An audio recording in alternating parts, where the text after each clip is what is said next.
Sleep is a skill. It affects every single area of your life, your ability to focus, your creativity, your motivation, your energy, your health. Getting enough sleep makes you more efficient, more productive. It's an investment of who you want to be and how you want to show up tomorrow. Sleep should be thought of as one of the significant pillars of health. If you're being consistent with a routine or strategy, within a week, you should start to see some improvement. I feel like so many people always have questions about their child's sleep and their sleep. Empower yourself, just like you're empowering your child to understand that you're doing the best thing for them. Because I see a lot of parents who will set up a bedtime routine for their kids and make sure that they have everything they need when it comes to their sleep. But then they're still, as a parent, sleeping poorly and not understanding that their sleep also matters. What are some of the misconceptions you hear a lot around sleep? The biggest one I see. Hi, everybody. I am Emily Capitalupo, WHOOP Senior Vice President of Research Algorithms and Data, and today I am joined by the incredible Dr. Angela Holliday-Bell. Dr. Holliday-Bell is a board-certified physician, certified sleep specialist who focuses on pediatric and family sleep health. Thank you so much for being here with us today. Thank you so much for having me. I'm so excited to talk about this because I feel like so many people always have questions about their child's sleep and their sleep, so I'm excited to dig in. Okay. As a mom to a 2.5-year-old, I am one of those people, and I know so many of our listeners are those people. And if you're not, you know those people, so forward the episode along. I think this is one that people are going to be really excited to hear. I'd love to hear your story. Yeah. How did you get into this space, and what does it mean to be a family sleep specialist?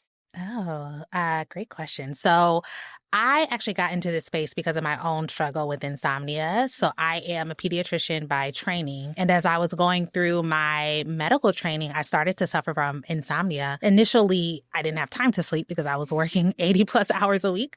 But then it became me not being able to sleep even when I had the time. Absolutely one of the most stressful and frustrating things I've ever been through in my life. And so I started on my own quest to just fix my sleep and started learning things about sleep, volunteering in the sleep clinic in my hospital. And in that process, started to put practices into place that I was learning, and my entire life changed for the better. My relationships, my energy, I was being a better doctor, everything improved. At the same time, sleep was always coming up in every single visit, from the newborn visit to toddlers, to school-age children, to teenagers, to parents, saying like, how do I sleep?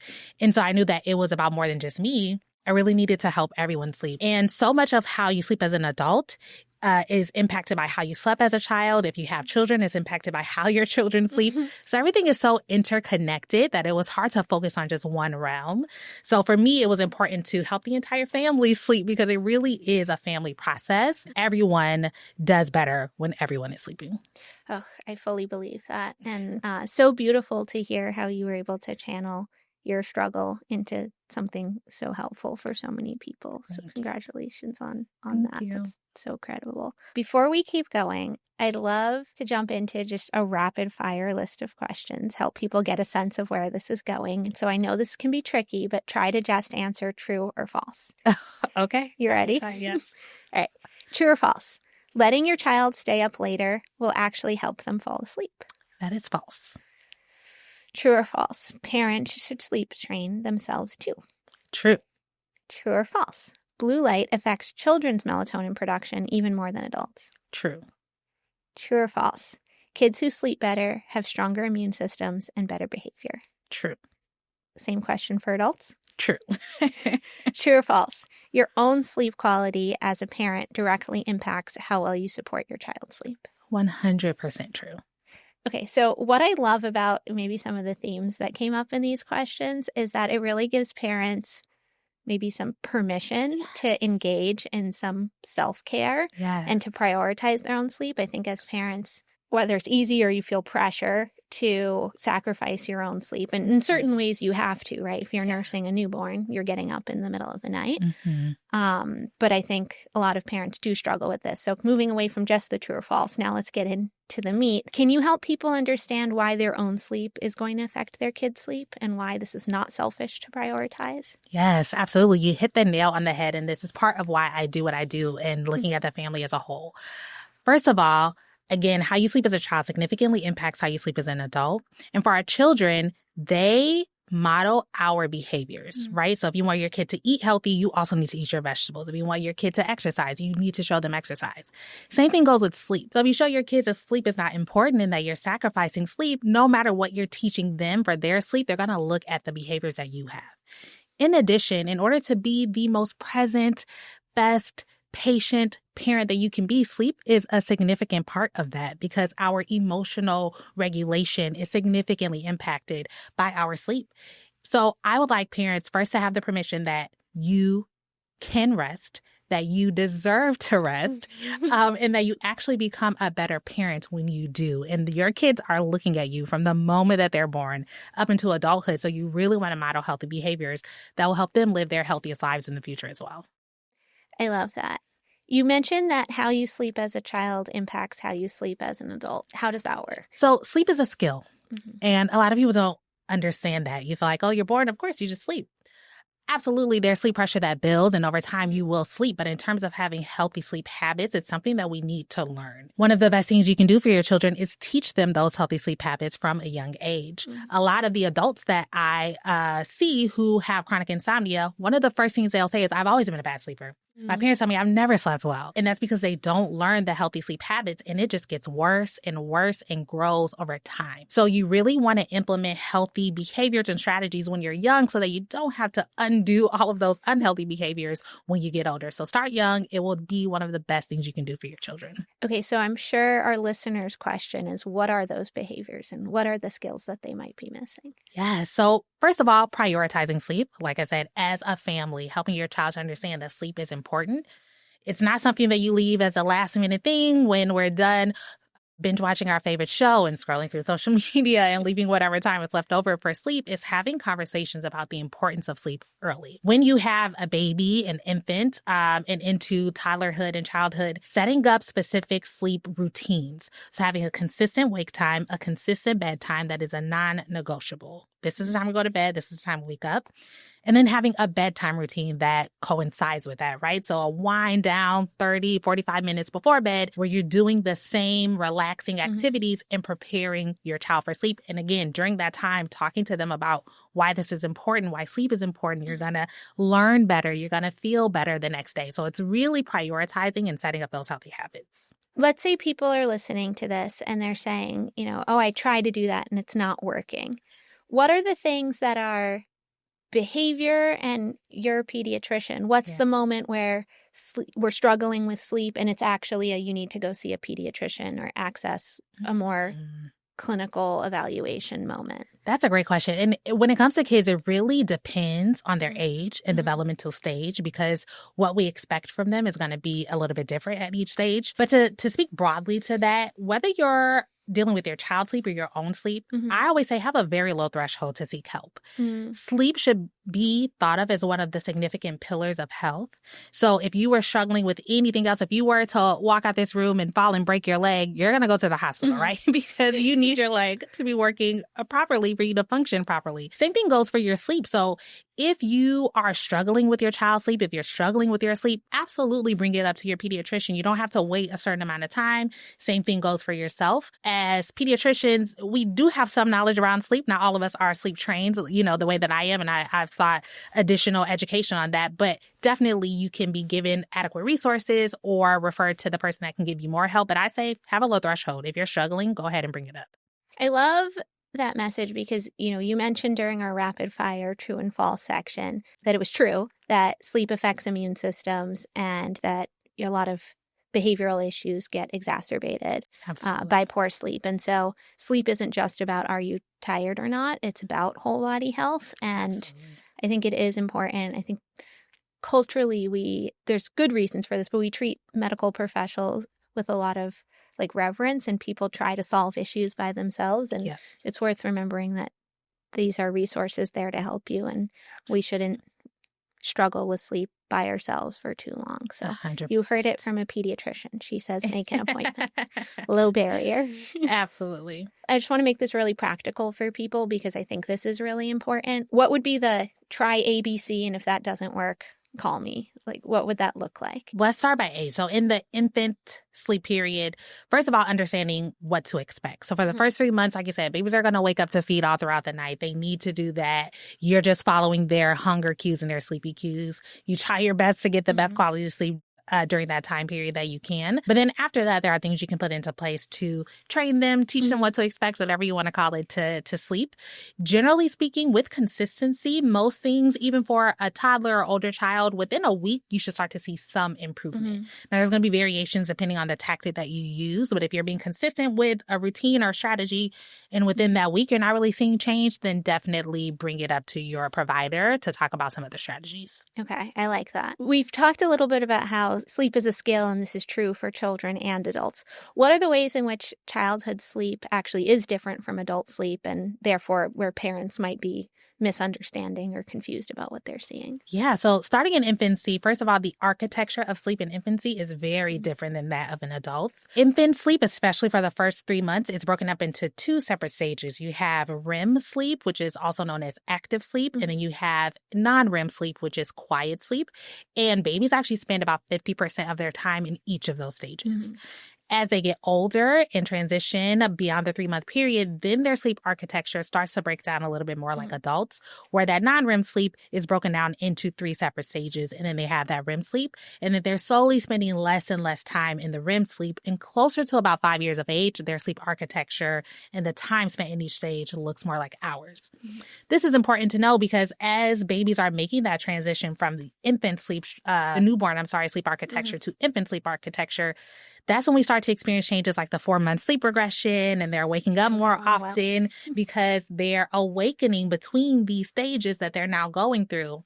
And a lot of them have not learned how to self-soothe or fall back to sleep themselves. So the parents intervene. And that's not wrong, but the goal is to teach them the healthy, independent sleep habits. And so your expectations around that time need to change a little bit. So talk about that. How do expectations change, and how do parents support that 4-month sleep regression? Because I think I did that one wrong, and that ended up being months 4 through 6 and a little bit painful. But tell me what I did with that. So understanding, like I said, for the first 3 months, they're going to need you to intervene. They're going to be hungry. They need to feed overnight. At about 4 months and 14 pounds, generally speaking, understanding that every child is different, a lot of children are able to sustain themselves overnight without requiring a feed because they have enough glucose stores or sugar stores that they don't need it. And then neurologically are able to self-soothe a bit. At that point, your attention should shift to teaching them how to soothe themselves back to sleep during that transition between sleep stages, as opposed to needing your intervention. The way that you do that is up to you. There's no right way to do it, but we can talk about the different ways that there are, but choose a way to teach your child the healthy, independent sleep habits. Try not to intervene too much or start to do too much for them, because then they learn that they do need your presence or they do need something additional outside of themselves to fall back asleep. And we call that negative sleep associations. And so it's much more difficult to then have them unlearn that behavior, and now they have to start kind of from scratch to learn how to fall back asleep. Be consistent, choose one way to teach them, but at the end of the day, you're teaching them how to self-soothe, how to fall back to sleep without needing your intervention. So this teaching, that's sleep training. Yes. How do you know that your baby's ready for sleep training? Because you're saying the first 3 months or so, they're not ready. They need that feed. And then you mentioned 14 pounds, 3 months-ish, they have enough glucose stores to last the night. We're probably not testing our baby's glucose levels. So how do I know that I can start sleep training? Really, when they reach that 4 months and 14 pounds, it's a good benchmark for most babies. 4 months, 14 pounds. We use 14 pounds as a surrogate for the glucose store. So we assume that once they reach this weight, they have enough that they're able to sleep train. For most babies, it's within that 4 to 6 months. So not every baby is ready right at the 4 months, but usually within that time and that weight. Talk to your pediatrician, make sure that they're growing adequately, that they really don't need those overnight feeds to stay on their growth charts. Some other markers, though, is if they're able to have slightly longer sleep stretches without needing to feed. So now they're going 4, 5, 6 hours. If you've seen them self-soothe, sucking their thumb and they go back to sleep, or my son likes to rub his own head and he falls back to sleep. It's the cutest thing. But that lets me know that he has some ability to self-soothe. Those are perfect markers that it's okay to go ahead and start. Instead of training, I like to say teaching them what to expect, setting up healthy expectations for what happens overnight. perfect time to start doing that. I love that framing because so much of like the mommy wars and the blogs and everything, it's about like, you have to let them cry and like suffer. And there's so much negativity and it's like, don't sue them. And it's about deprivation. And I think that just when you're vulnerable in postpartum, it like hits hard. But this framing that you're offering people is, I'm giving you a skill that lasts a lifetime. Absolutely. And it's this ability to know that if you support that transition by empowering them to be capable, yes. That's actually a huge gift. Absolutely. And I love the way that you just framed that, empowering them to be capable. Oftentimes in parenting, a lot of it is trial and error. It's allowing our children to explore this world that's completely new to them and learn what to expect from the things that they do and their actions. And sometimes there's a little bit of struggle associated with that, and that's okay. That doesn't mean that it's bad. A lot of growth comes from some of that struggle. So it is allowing yourself to take a step back and empowering your child to work through it and develop these independent skills. Now, let's say somebody's listening to this and they're thinking, uh-oh, I messed up. And, they didn't sleep train and they went in and they comforted their child. And maybe now that child is 2, 3, 4 years old and regularly waking up, coming into mom and dad's bed, all that kind of stuff. What do you do with those families? Yeah. So first of all, I want to reassure them that you've never messed up. It can feel that way in a lot of areas of parenting, right? There's no handbook that comes with this. And for some families, there's one way that works for them. And for others, there are other ways. So I always like to tell them to understand that it's okay. You didn't mess up. And there's never a wrong time to start sleep training, especially beyond the 4 months and 14 pounds, right? Some adults need sleep training. I should say a lot of adults need sleep training. So whenever you decide that this is something that you want to empower your child to do and help them develop those skills, that's the right time to go ahead and do it. Will it take maybe a little bit more time for a child who's gone 2-3 years without having those independent sleep habits? Yes, but it's still possible. And also understanding that developmentally, that may look a little bit different. As a child becomes a toddler and they understand rewards and punishments a little bit more, it can be helpful to do what we call positive reinforcement. So you're rewarding them now for those behaviors. You're doing sticker charts and you're doing rewards, and they really want that praise from you. And so you can use that to your advantage. So it'll look a little bit different, but it is always possible. I think you have this really unique and beautiful approach of whole family sleep coaching and support. So I think maybe also now helpful to talk about what are the ways in which these parents whose children are constantly waking up and either calling out or coming into their parents' rooms, what are the ways in which they might be suffering that they haven't quite articulated to themselves? Yeah. So first of all, feeling guilty, feeling bad about wanting to sleep train or give their child those independent sleep habits, feeling like they should have to intervene, feeling deprived themselves, right? So as an adult, you're not sleeping. It affects every single area of your life, your ability to focus, your creativity, your motivation, your energy, your health. It leads to increased risk of things like obesity and cardiovascular disease and type 2 diabetes, as well as the mental health issues like anxiety and depression. So it's pretty serious in and of itself. And again, you are helping your child to avoid some of those consequences potentially later. Empower yourself, just like you're empowering your child to understand that you're doing the best thing for them. Do it in the way that works for your family, that you and your partner, if you have one, can be consistent with and that you both can agree on, but understand that it's going to be better for everyone. And again, going back to the idea that you're actually going to be a better parent for it when you focus on your child's sleep, but then also take the time to focus on your sleep too. Because I see a lot of parents who will set up a bedtime routine for their kids and make sure that they have everything they need when it comes to their sleep, but then they're still, as a parent, sleeping poorly and not understanding that their sleep also matters. Yeah. I think one of the things that just people don't realize is that when we're sleep deprived, we get impulsive and reactive. And yes. So much of parenting, especially little kids, is the ability to roll with the punches,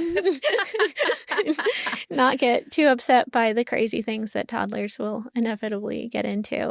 And so I do hope that people hear what you're saying, that this is a whole family gift and that you'll show up as a better parent, you'll feel better, you reduce your own long-term risk of disease and give your child a gift too. Absolutely. And understanding that you're more present as a parent when you are well rested, right? Even if you're showing up and doing the things that you need to do, being present in that moment, really in it with your child, really able to enjoy all of the milestones and the beautiful things that comes with parenting is enhanced so much more when you're doing it in a well rested state. What are some of the misconceptions you hear a lot around sleep? The biggest one I see, especially surrounding infant and child sleep, is that sleep training is harmful. And as you mentioned, coming from this place of deprivation and you're not comforting your child. And I like people to reframe that again as equipping them with those independent sleep skills, but also speaking objectively. There are studies that have been done. One very popular study, children who were sleep trained using the graduated extinction method or Ferber method, some people call it, where you wait longer and longer intervals before you go in and comfort your child. But during that time, you allow them to cry and then you go in and soothe after longer intervals, compared to children who were not sleep trained. And they measured the children's cortisol levels, which is a marker of stress, as well as their attachment styles at year one. Because some families believe that, oh, they're going to be insecurely attached and they're going to learn that their caregiver doesn't give them care. And what the study found was that after the sleep training, the cortisol levels of the sleep trained children was actually lower than those who are not, and the attachment styles were similar at 1 year follow-up, but the maternal mental health was better for the sleep-trained individuals. And so understanding that you're not harming your child, you're literally teaching them what to expect, which in a lot of ways is really healthy for a child. Routines are so important, and that's the way that they learn to navigate the world. Aside from that, though, one big misconception that parents have is that if their baby specifically is moving a lot in their sleep, that means they're not sleeping well or their sleep quality is poor, and often leads to them intervening sooner than they need to. But if they understand the sleep architecture that I mentioned, babies spend 50% of their time in REM sleep, which is that active sleep, dream state sleep for adults. And babies are actually not paralyzed like we are. Our muscles are paralyzed during REM sleep. For babies, it's not. So they're literally acting out their dreams is a way to think about it. 50% of the time that they're sleeping. So they're going to move around a lot and grunt and make all these crazy sounds, but that doesn't mean that they're not sleeping. That's just a part of the way that their sleep is. And then lastly, I think you kind of touched on this earlier, is thinking that having a child stay up later will then help them sleep better at night. But that's actually not true, because if they miss their nap time or their wake windows are too long, it again causes an increase in that cortisol and gives them that second wind effect. And that's when they start to fight sleep, have more broken sleep, have trouble falling asleep at night. So you really want to make sure they're getting an appropriate amount of daytime sleep to help their nighttime sleep. So that was one of the things that, as a mom, I think everybody has experienced that, because it does feel counterintuitive. Yes. But it's such a great example of how sleep is actually a skill. Yeah. And if you're at the point where you're quite literally just passing out and there's so much sleep pressure that you just kind of almost just have no choice but to sleep, you're actually incredibly sleep deprived and have gone way too far. And so what actually happens is, when they're not so wildly exhausted, they can, this sounds like maybe the wrong word for an infant, but it's they can tell themselves, I'm safe, I'm comfortable, and allow that transition to happen. But when they get so dysregulated because they're overtired, then they're just uncomfortable. And so that discomfort manifests as screaming, which is very counterproductive to falling asleep. And so there's nothing harder than getting my child to go to sleep when we get 45 minutes or something past bedtime. Yeah.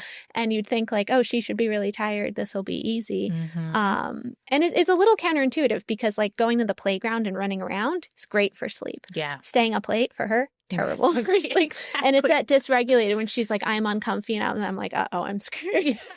This is going to be very challenging. And then the other thing you said, which also I did not realize until was sort of living it with my own child, was how wiggly they are within sleep. And there's such a trend of, you have to keep your kid in your room right by your own bed because it's protective against SIDS. And I know when I was a newborn, we were in our own bed from night one, because that's what they told parents to do 30 years ago. And now it's, they have to be right there. And so as a result of her being in a co-sleeping bassinet 12 inches from my face, it was as soon as she made a noise, I'd go pick her up. And I didn't realize that she's actually not even awake. Yep. And one change we made was we moved the bassinet, instead of literally right up against my bed, to 10 feet away, but still in our room, so I could see her. But often, by the time I had gotten out of bed and walked over to the bassinet, she'd fallen back asleep. Yeah, and so that was a bit of an unlock. And so it's so uncomfortable as a new parent, where you're so committed. And, I woke up the second that she made any noise. You can probably tell it was my first kid. and then you're like, oh, I just want to, not let you cry and not let you be uncomfortable. But I was probably waking her up doing that. Exactly. And then the other thing you talked about that just very much resonates with my experience as a mother, especially as my daughter's getting a little bit older and into the intense, I can do it myself phase. It doesn't surprise me at all that the kids who can self-soothe have no increase in cortisol, because nothing makes my daughter feel better than feeling competent. Yes. And so, absolutely. and like that learned helplessness of, I can't do this basic biological function by myself. I need, to be rocked. I need to nurse or to have a bottle, all these things enforces this idea that I'm not capable. And that's actually a little bit terrifying to feel like it's not a healthy attachment, it's a dependency. It's one thing to have healthy relationships, and I think very stressful to feel completely dependent. 100%. I think you hit the nail on the head. And so there's some of that intervening that is appropriate and comforting, but some of that is just letting them learn the world now that they're in and giving them some independence and some space. And then you'll be surprised, just like your daughter fell back asleep before you even needed to intervene. You'll be surprised at what they're capable of if you allow them the opportunity to do so. It's hard until you've lived it, but they are, even from like a pretty young age, more capable than I think we get told they are, and 100%. All those things. And it's really incredible to watch. Agreed. Such a privilege. What other misconceptions would you like to debunk? I would say those are the biggest ones. Oh, the other one is that kids will just grow out of bad sleep habits over time. Like, oh, they're a bad sleeper, they'll just grow out of it. And as I've already mentioned, how you sleep as a child has a significant impact on how you sleep as an adult. And so thinking your child is just going to grow out of it so you don't have to implement those healthy things is not the best way to think about it. So you do want to set up those healthy behaviors. And then also the thought that sleep training is synonymous with cry it out. Like when people think sleep training, they think cry it out. That is one method and that does work. But there are multiple other methods, and it's more important to be consistent with the method you choose than whichever method it is that you choose. I like to empower parents that there's no one way. Every child is different. Every family is different. There's no one right way to do anything. So don't think that because you can't stand necessarily to hear a child cry out, then that means I can't sleep train. Think about the other methods and what might work best for you, but be consistent with whatever that is that you choose. I love that. And I think sometimes people get really anxious with like the be consistent advice, because it's like, well, I'm trying to be consistent. It's not working. How do I know maybe that I tried this and now it's time to try something different? That's a very fair concern, because I also think parents get confused with consistency and flexibility, and they are different. So you should be consistent, but not necessarily inflexible, because again, every child is a little bit different. And so if you're trying to be consistent and things maybe aren't quite working the way that you thought they would, it's okay to be flexible and shift a little bit. But a good rule of thumb is within a week, most methods should see some improvement. The gentler the method, or the method that requires more of your intervention, will take longer to fully quote unquote work. But you should start to see some improvement generally within a week. And if you're not, and you're making adjustments and it's not working, it's okay to seek help with your primary provider, pediatrician, a trusted sleep training expert. There are many out there, but some who have certifications behind their name. Understanding too that one specific method may not just work for your child. Temperaments are different. It can be hard when you're comparing your child to other children, and families are like, oh, my child slept in 3 days with this method. And you're like, what am I doing wrong? It may not be something you're doing wrong. It just may be that your child is a little bit different. From personal experience, I have a 4-month-old at home, and we recently just completed the sleep training process, and he did amazing. We decided to do cry it out because that's what worked best for our family. My son gets very stimulated if he sees me at all. So coming in to check on him frequently would have just stimulated him so much. So I decided not to do that for him. But he's a big boy. He was born 9 pounds, 1 ounce, and he's pretty big. And so after a certain period, he was actually needing still a nighttime feed. Like he was trying to self-soothe, but really couldn't get there because he was hungry towards the end of the night. And so we ended up doing a combo of kind of a cry it out and a night wean. So we weaned that last feed to get him used to not needing it anymore and shifting it. And now he's sleeping 12 hours a night without needing it. But there had to be some flexibility involved for him to get there. That is incredible that your 4-month-old is doing that. And congrats on the new baby. Thank It's you. very exciting. Thank you. One thing I want to pick up on that you said that I think is really important. So you are a certified sleep specialist, and you said seek help from people who are properly certified. Yes. There are probably, 10,000 to 1 in terms of mom influencers on Instagram telling you what to do versus actually certified sleep specialists. And so what does it mean that you're certified? What should people be looking for? And what are the watch outs for all the social media noise out there?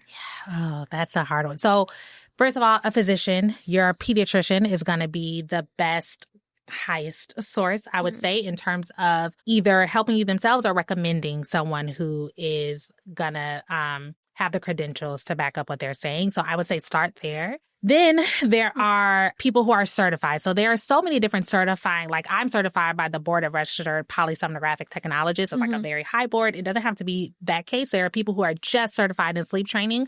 But I would say if they're giving advice, look at what their credentials are. Are they actually certified? Look up what that certification is. And then there are just influencers who speak from just their one very own singular experience or what they think should happen. And there are no certifications behind their name. And I would just be very cautious of listening to that information. Not that it's not true or not valid. It just may not apply to you. And there's just so much noise that you really want to make sure you're getting it from at least verified source. So I don't expect you to know what all the certifications are, but at least starting with someone who is certified and has some sort of credential behind their names is a good place to start rather than someone who's just saying things based on their own experience but doesn't have any verification behind it. Yeah, and I think this one's so tricky because there's so many influencers out there, and it's very tempting, at 3 a.m. when you're nursing to just scroll social media. And I think we do and should get a lot of advice from family and friends and things like that. So, but I think it's really helpful and important for people to realize that there are experts out there. So Exactly. Especially if you feel like you're struggling despite some of that advice, to go seek those people out. Exactly. And then it can be tempting in those situations to hop around to different methods. I'm going to try this, and this person said this. I'm going to try this and try that. And then it becomes confusing to your child because now you're trying all these things and it really isn't working for anyone. So I would say try to have someone who has some credentials behind their name, stick with a certain method, be flexible, but try not to bounce around to all the shiny new things that people are talking about that works, because that can often make things worse. Yeah, I think that piece is so important. And you've touched on consistency a couple times, that in that 3 a.m. breastfeeding, doom scrolling, not to just totally change and over-rotate your parenting strategy night over night, because that's just chaos for everybody and probably drives your partner crazy too. Exactly. I've been over-indexing, I think, on infant and toddler sleep because I'm in the thick of it. I'd love to hear a little bit about sleep for older kids. And one of the stats that I've been terrified about for a while from the National Sleep Foundation is that kids in like elementary school age are getting something like 2.5 hours less sleep than they were 30 years ago. And sort of just the prevalence of screens, especially kind of handheld personal screen devices, whether that's laptops, computers, or even TVs in their bedrooms. How should parents think about those things, especially as you get into those teenage years where there's so much social and peer pressure to provide those, and they might even need laptops and things for schoolwork? Yeah. So having boundaries around the type of screen use and the timing of screen use. Blue light, which is richly emitted from screens like the television, the computer, the phone, and tablet, suppresses melatonin for anyone. So light is the strongest factor that influences your circadian rhythm in a way that tells you to be awake and alert by suppressing your melatonin. And the blue wavelength of light has the strongest alerting effect. Children's retinas are more sensitive to light in general, so they are even more sensitive to that suppression. And because their circadian rhythms are still developing, it is a lot more sensitive to things that dysregulate it. A lot of our modern world comes with technology use right now, unfortunately, but really limiting that to school time. And then after that, instead of maybe watching their shows on their tablet, doing a puzzle, doing some kind of physical hands-on activities as opposed to screen time use, and definitely limiting that use within an hour of bedtime. Instead, use that time for a calming wind down routine that does not include screens ideally. So a warm bath, reading a book, using red light if you do need light is actually more calming and much less stimulating to your circadian rhythm than other wavelengths of light. But you want to separate that use from bedtime, ideally not having a TV in your child's room for the same reason. As they get older and become adolescents and they have a little more autonomy, that becomes a little bit different. Ideally, you're setting up those healthy sleep habits all throughout their childhood so they understand the importance of sleep. Still having boundaries, although they have autonomy, there should still be rules and regulations surrounding when they're using their phone, not even just for sleep, but other safety reasons. Ideally, I've had some parents, and I love when they're able to do this, have their kids charge their phones outside of their room. There's no TV or computer in their room, so there's no access to that technology, but really talking to your child about the importance of it and setting up healthy boundaries that inhibit them from accessing it when they otherwise would. And what are the other things that parents of slightly older kids, say teenagers, should be looking out for sleep? Because that is a period, especially in puberty, where sleep patterns change quite a lot. Yes. And so again, it comes back to those expectations. One thing that I often will counsel parents is that when kids go through puberty and they hit adolescence, there's a natural biological shift in their circadian rhythms such that they naturally get sleepy about a couple hours later on average than they were before. This is not their fault. They're not necessarily trying to stay up. They're not lazy. They naturally shift the time that their melatonin is released and when they get sleepy. So it is typical for them to get sleepy later. More of the problem is how society is set up for a lot of our kids, where they're still having to get up early for school or sports and things like that. And that makes it a little more difficult, but not vilifying your child because they truly are not sleepy until later. I wouldn't say a lot. Some schools in some states have adjusted school start times for that reason because the research is strong in showing that kids naturally get sleepy later. Things like car accidents, poor test scores, and all those things increase when school times are earlier. So they've shifted, and then that helps kids to get a little more sleep.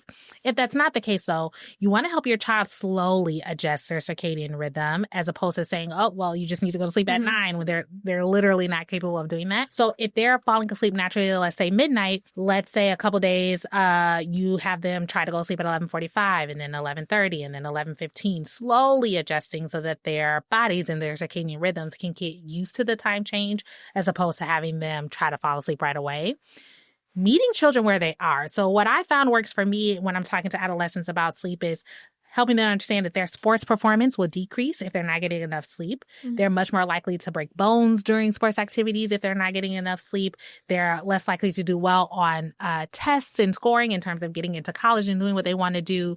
So helping them to meet them in their world and things that are important to them when it comes to sleep can be helpful. You know, I love that you said that because I think sometimes parents feel like they're nagging their kids about sleep and it's, they're not tired and their friends are online playing video games and there's so much FOMO around. It's like being the square that like goes to bed early or, can't hang. And I think socially that feels important, all these things. And so helping them understand that it's not just about what you're giving up or sort of being asked to not do, but also about things that are really important to them, like athletic performance. Also makes your skin better for all the teenage girls listening. Exactly. Yes, that too. And I actually talked to a high school students about sleep. And I'm like, how am I going to talk to them about sleep? They don't care about this. But I found clips from people that they do care about. Like LeBron James talks about how important it is that he gets his 8 hours of sleep and he's so much better on the court and so much sharper. And then they're like, LeBron James, well, I guess I should sleep. And it's like, these are the people that you do care about, that you want to model your behavior after. So helping them to connect to people that are important to them is also helpful. Yeah. And we did a study back in, I think, 2014 or 2015 with the MLB. And we looked at sleep patterns in, professional baseball players. And the ones who had more career longevity were sleeping more. Yes. Yep. And there's so much pressure, to stay up and so many exciting things to stay up for that it's really important to balance that message with all the good things. And then also things that people don't even realize are connected to getting enough sleep, like insulin sensitivity. So it's much easier to maintain a healthy weight if you're getting enough sleep and all of those things. So you can, stay up and play that video game or invest in kind of long-term health. And I think a lot about as a parent, and as a parent who hasn't really faced these issues yet because my 2.5-year-old has limited autonomy on the screen, is like, it's one thing to get all righteous about, oh, of course we're not going to do that. But then, I see I've got 2 godsons that are teenagers and all of their friends get on the same, connected video games at night and they're all playing together and it's their most important social interaction. Yeah. And then that translates to when they show up in school the next day. And they're talking through school, they're talking through all these things when they're playing these video games. And, you don't want to socially isolate your child either. And so it's like, how do you almost create the culture at the school level and how do you get buy-in across the entire friend group so that, I want you to socialize, but I want you to do it and be done by 9 p.m. Exactly. And that really is a fine line to balance and to walk. And I think, again, meeting your teenager where they are and at least addressing the fact that this is important to them and not just kind of brushing it off, because I think at that age, they really want to be heard.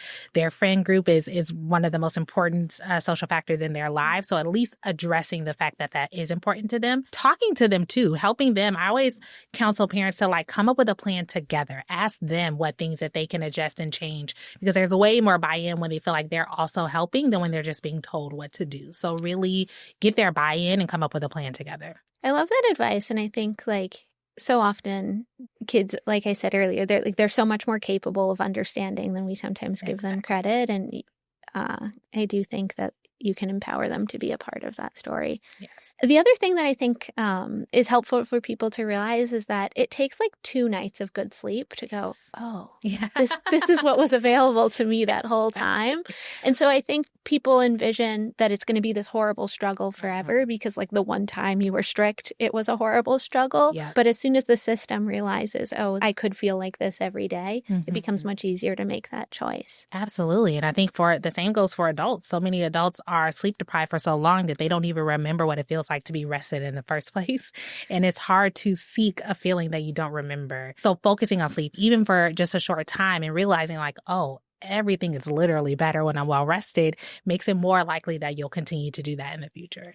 Yeah, I think that's such an important point. I think one of my funniest moments really early on at Whoop, before we even had working hardware, we were talking to the Harvard men's squash team and we were talking about sleep and they were telling us what they were doing. And there was a paper that had just come out. So this is early 2013 that this conversation is happening. At the end of 2011, Sherry Ma at Stanford published this study where she got the Stanford men's basketball team to increase their sleep by 2 hours per night. So they were sleeping 10 hours, which was a lot. Nobody was choosing to do that.